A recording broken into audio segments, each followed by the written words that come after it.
Well, we're going to talk about One of old, the old timers. old timers in Panola County. Right. Edward Sealey Hull. Edwin. Edwin Sealey Hull. Well, Right. there are going to be a lot of... Colonel Hull, he's Okay, called. all right. There are a few Hulls still left in Panola You County. bet. And descendants all over the country. And Colonel Hull died here in Carthage at the age of 91 in 1909. Now, most people know that that was the year I was born. And I'm especially interested in all of the story that we could tell on Colonel Hull, but we'd have to have more than the time we have to do it. But the story is most interesting, and we hadn't talked about him, so I thought it was time for us to do so. Okay. He had English ancestry. His father was born in England, and as a young soldier fought in the Battle of Waterloo. That was his father, Henry Sealey Hull. Now, the Sealey was Henry's mother's family. After England was at peace again, Henry and two of his brothers left for America. And they got almost here, just off of North Carolina coast, off of Cape Hatteras, it's told. They were in a shipwreck. The ship went down, and he is the only one of the three that survived. He never saw the two brothers again. But as far as he knew, only two of them made it to the shore from the bunch that was on that ship, and I never found how many were on it. But they hung on to a floating coop or box of some kind, chicken coop they called it, and floated to a rock that projected in the water that some others had already found, and so they hung on to it, and at one time there were about half a dozen hanging on that rock, but the storm was still blowing, and they were still a long ways from the shore, a long swim. And his story, now this is the father of Colonel Hull. The story goes that three of them disappeared off of the rock. Only three were left.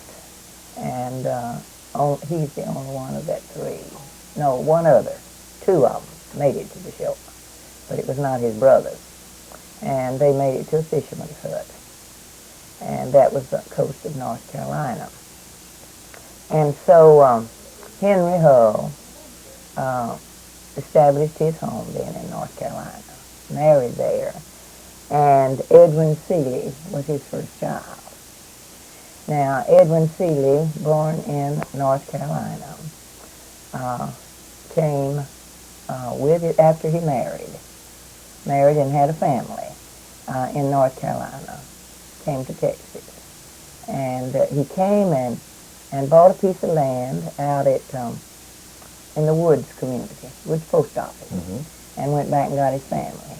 Then they had 4 children, and that was 1851, I think, or 1857 that they got here.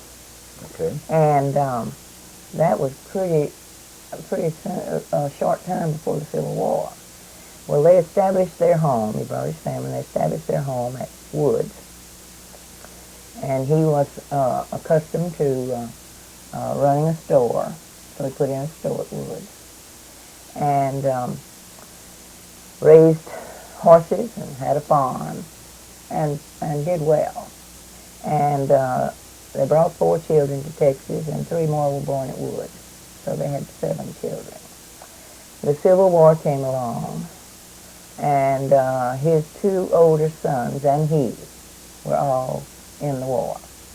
He furnished equipment and horses from his own farm for some of the soldiers that didn't have them. And one of the first companies that was organized in this area. Actually, the first one that left Pinole County was partially equipped at his farm. And he was so much help. I'm talking about Colonel Edwin Sealey. He got the name Colonel from his experience. He was not actually a colonel.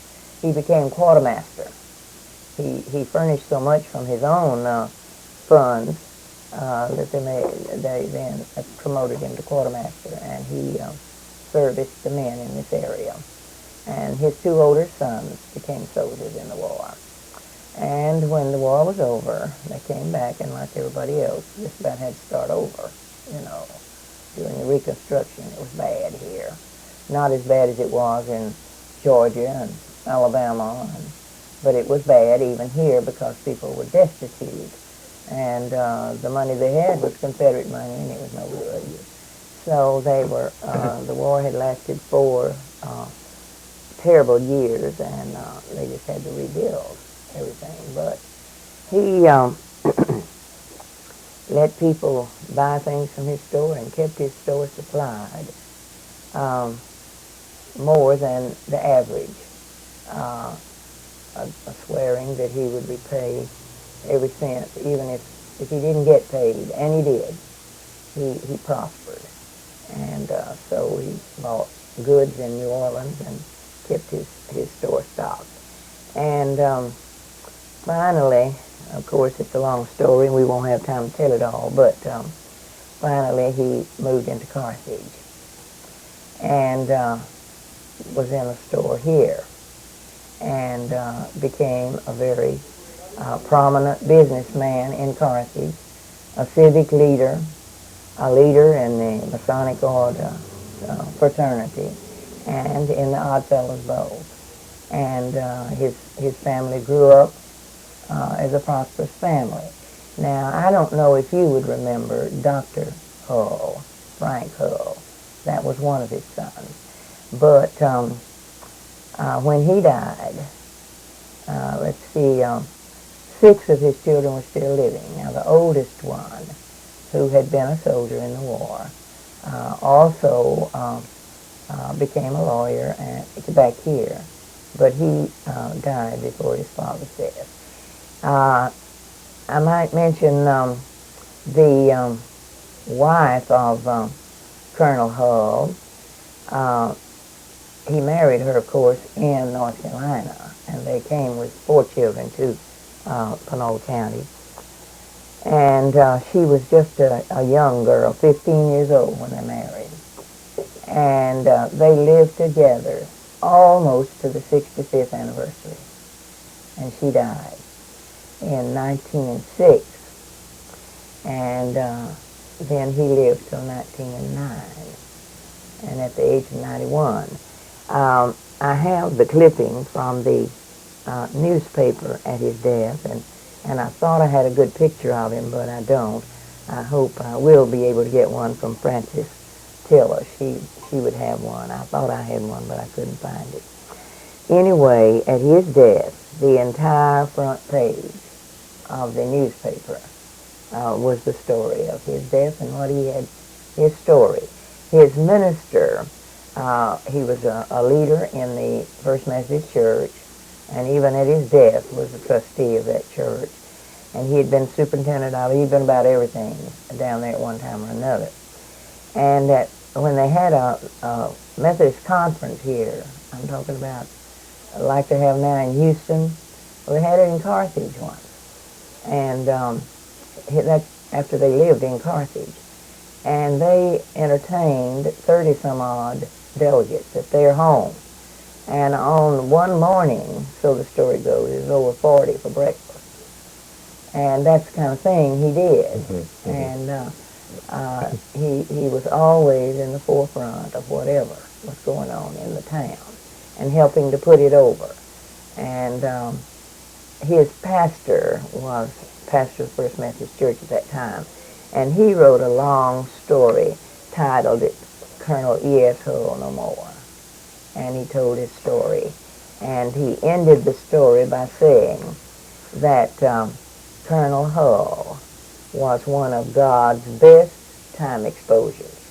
I don't know how he understood that sort of thing in 1909. We talk about time exposures now. But he stood the test, and of course his portrait was clear to everybody, and had one of the largest funerals that's ever been. Now this little picture here is of him, but it's not plain enough for us to tell anything about it because it's a copy. But he was, of course, an old man with a beard and a cane, and I understand that walking with a cane because I'm having to do that too now. And but I'm not 91, but that arthritis gets you anyway. And I thought we ought to talk about him because he had 7 children, and all of those then had families. And now we're into the 6th generation following. And they're scattered everywhere, like everybody's family is. But we're well furnished with descendants here. Yes, we are. Just a lot of them here. And this is the kind of people that have built this community. And we ought to, to know about the contributions they've made. And certainly the Hulls have been dependable wherever they were. And he did rear a fine family, and they've reared fine families. And they're educated people that are ready to take on, whatever needs to be done. So here's one of the champions of this county. And this county didn't just come up out of the soil. People worked to make it. And we still have to.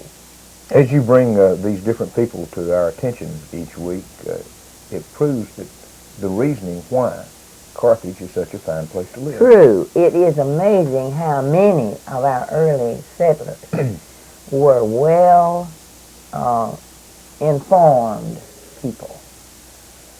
When you get to the root of it, they came here to make a better life for themselves and their families, where land was plentiful and all of that.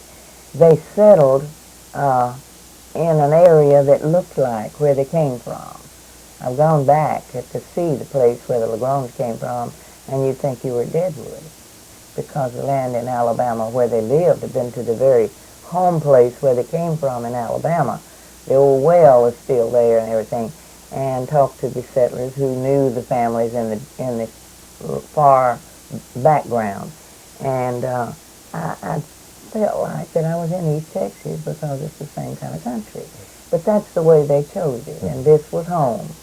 And they made of this the kind of place they wanted their children to have, and we're still doing that. Yes, we are. And if we're not, we're failing them. True. Very true. If we're not working to make it better. And, of course, I'm putting in a lot of time trying to make kids understand that this didn't just voluntarily happen. Somebody meant it to be good living for them here. And anybody that comes and stays a while in an East Texas town like Carthage gets a flavor you don't get in a city. And you get a kind of life that makes you want to stay or come back one. You bet. There's without a doubt a loyalty here. Yes, there is. People, if you need people, they are there to help you, beyond a doubt. True. You never are alone with whatever problems you have. And Colonel Hull was one of those. He was one of those, without a doubt. Well, thank you. A very interesting program, and I have a feeling that we're going to get many calls on this. We'll be talking about the Colonel again. Much more we might talk about because of that whole family. We've had county judges, we've had lawyers, we've had teachers, we've had everything out of that. From that family.